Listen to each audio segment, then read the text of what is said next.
tous, merci d'être au rendez-vous pour une nouvelle édition sur Monaco Info. Voici les titres qui seront développés dans ce journal. Nous reviendrons sur les vœux à la presse du Conseil national, l'occasion d'en savoir plus sur les projets de la Haute Assemblée pour cette nouvelle année. Vous le découvrirez dans cette édition, l'IM2S dispose d'un nouveau service, un service permettant d'assurer un suivi post-opératoire. La Poste de la place des Moulins fait peau neuve. Le bureau a rouvert ses portes il y a quelques semaines après des travaux de rénovation. Et puis coup de projecteur sur cette toute nouvelle opération, mon ex-cadeau de Noël, une opération de troc pour échanger ses présents organisée par la société Click Monaco. Les traditionnelles cérémonies de vœux se poursuivent en principauté. Après la mairie de Monaco, le Conseil national a à son tour convié la presse en milieu de semaine. L'occasion de faire le bilan de l'année écoulée et d'évoquer les projets pour cette année 2017. Vanessa Dessy vous en dit plus. Beaucoup de grands dossiers abordés cette année au sein du Conseil national, des nouveaux textes, des projets de loi votés et des propositions déposées. 2016 est donc synonyme d'une année riche politiquement parlant. Écoutez, le bilan de 2016, vous savez que c'est une année qui a commencé sur les chapeaux de roue, disons à partir du mois d'avril, qui a amené au changement de présidence. On peut dire que le travail législatif, le Conseil national s'est remis au travail. Et j'ai regardé un peu le nombre de textes qui ont été votés. Ce n'est pas un concours pour voir un peu exactement ce qui s'est passé. Mais en incluant les lois budgétaires, on a voté en 8 mois, on a voté à peu près 21 textes. Donc des textes qui sont importants, la plupart, pour la principauté, pour son devenir, et qui vont contribuer, je l'espère, à améliorer la qualité de vie de nos concitoyens, faciliter les démarches administratives, et également faciliter par le vote des lois de budget, vous savez qu'on a obtenu quand même quelques avancées non négligeables, faciliter la vie de tout le monde. En début d'année, il est coutume d'évoquer les projets à venir et ils sont nombreux pour le Conseil national. Les élections nationales de 2018 arrivent à grands pas. Les différents partis politiques rentreront en campagne dès l'automne. Des nouveaux textes sont d'ores et déjà à l'étude. Les élus annoncent donc un calendrier de travail intense pour les prochains mois. C'est continuer sur la lancée. Vous savez que 2017 est une année particulière, puisque c'est celle qui va précéder les élections de 2018, donc année charnière si on peut dire. J'espère tout simplement, c'est un vœu qu'on peut émettre, c'est que la prochaine campagne électorale, qui je vous rappelle ne peut théoriquement débuter qu'en fin d'année, ne vienne pas polluer le travail législatif, car il reste quand même pas mal de choses à accomplir. Les prochaines séances législatives du Conseil national recommenceront dès le mois d'avril.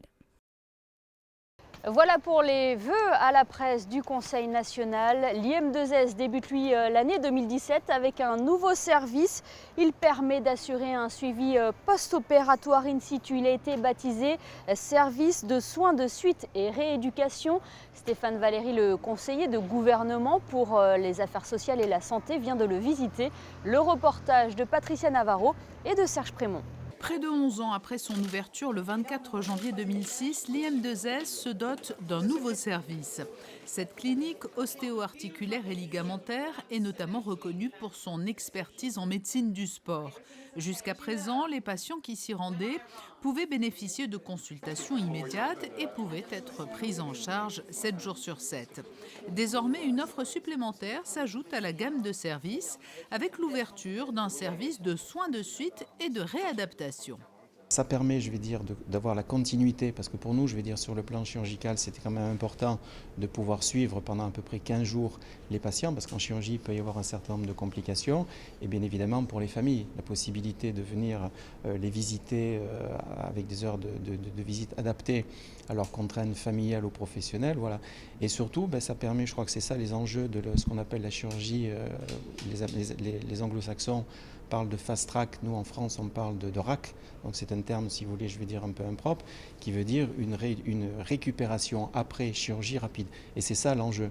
Et avec cette nouvelle offre, avec ce service assurant le suivi post-opératoire, c'est l'offre de soins de la principauté qui s'élargit et devient encore plus attractive.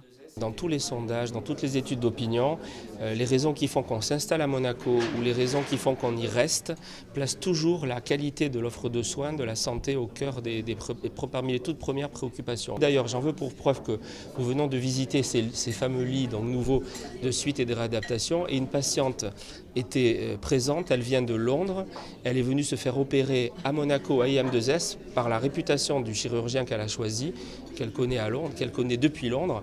Et voilà, et je crois qu'aujourd'hui d'ailleurs je viens annoncer aussi le recrutement de nouveaux praticiens de haut niveau qui vont nous rejoindre, qui nous ont rejoints tout récemment pour 2017 et qui vont encore renforcer l'attractivité justement de cet établissement. L'IM2S qui vient de fêter sa 100 millième consultation. Ce sont plus de 3500 personnes qui sont opérées dans l'établissement de soins monégasque par an.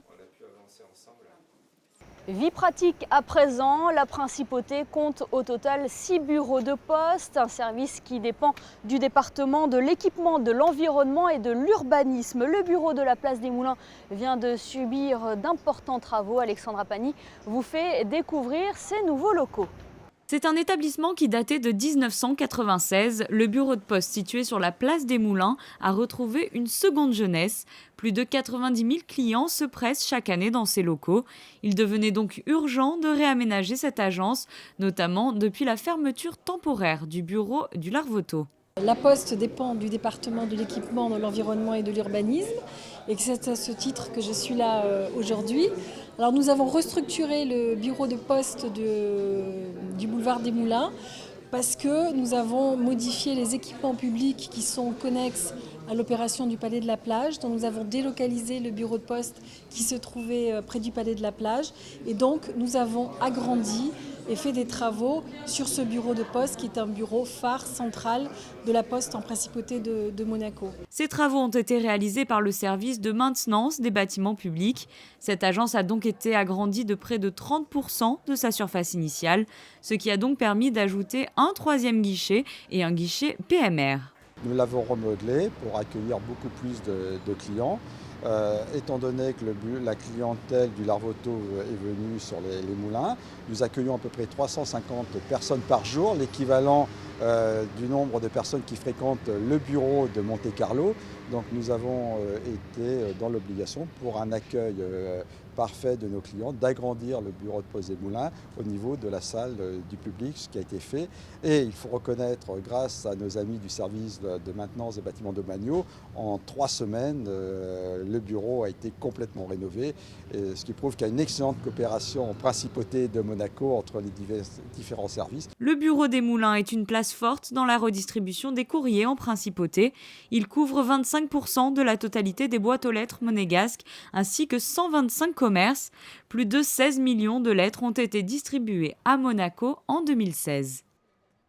Focus à présent sur cette nouvelle opération qui permet de donner une seconde vie aux cadeaux de Noël que vous avez reçus dernièrement. Une opération de troc pour échanger ces présents que vous avez peut-être reçus en double ou qui vous ont tout simplement déçus. Voyez ce reportage de Fabien Bonilla, d'Orazio Gaggino et d'Éric Pocoy. C'est une première, échanger un cadeau de Noël qui n'est pas à votre goût. Voici ce que vient d'être proposé par la société Click Monaco au Stars & Bar. Click Monaco étant le site de petites annonces monégasques à l'image du Bon Coin en France. Quelques personnes se sont déplacées pour un apéro autour de cette opération baptisée Mon ex-cadeau 2017. Vous savez sûrement pas mal de fois quand on reçoit des cadeaux à Noël, il n'y a pas forcément des cadeaux qui nous enchantent plus que ça. Plutôt qu'aller les changer, plutôt que les revendre, ça ne le fait pas trop, effectivement. L'idée, c'est de les amener ici et peut-être votre cadeau qui ne vous plaît pas forcément à vous peut plaire à quelqu'un d'autre et on essaye de l'échanger avec la personne. Donc l'idée, c'est voilà, de s'amuser, tout simplement. Voilà, c'est vraiment quelque chose de différent. Par un principe de numéro posé sur les cadeaux indésirables, ou plutôt indésirés, les participants ont pu repartir avec un nouveau présent, cette fois-ci choisi. Qu'est-ce que vous avez amené et pourquoi vous l'avez amené ? Parce que c'est des cadeaux tout neufs, que je ne l'utiliserai pas et que tant qu'à faire un échange ou voir un peu. Déjà le concept, je le trouve sympa et j'ai dit pourquoi pas. Vous voudriez éventuellement repartir avec quoi ? Ah, c'est ça qu'il reste à voir parce que je n'ai que besoin d'un dessus de lit et que je sache, mais je vais voir ce qui me plaît. Moi, j'espère jamais rien. Moi, j'aime bien l'imprévu, donc on verra bien ce qui va être emmené, qu'on pourra faire comme au échange, on verra bien. Mon ex-cadeau, une première édition qui pourrait se reproduire l'année prochaine, à condition bien sûr que le Père Noël se soit encore un peu trompé. Ok, allez.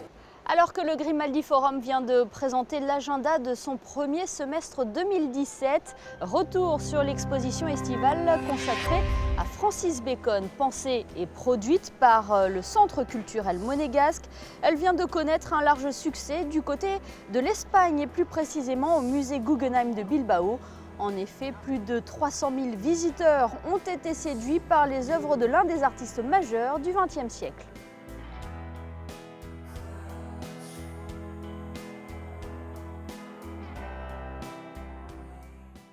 Passons à présent aux prévisions météo pour les prochains jours. Le ciel sera changeant vendredi, partagé entre nuages et éclaircies. Des rafales de vent très frais seront attendues.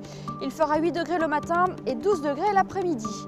Le week-end s'annonce maussade avec un temps couvert et des températures hivernales. Le soleil fera un timide retour en début de semaine prochaine. Le mercure sera stationnaire. Le thermomètre affichera un maximum de 8 degrés au meilleur moment de la journée de mercredi. Ce journal touche à sa fin, merci de nous avoir suivis. Je vous laisse à présent en compagnie de Vanessa Dessy qui a rencontré pour vous la comédienne hors pair Marianne Chazelle. À très bientôt sur Monaco Info.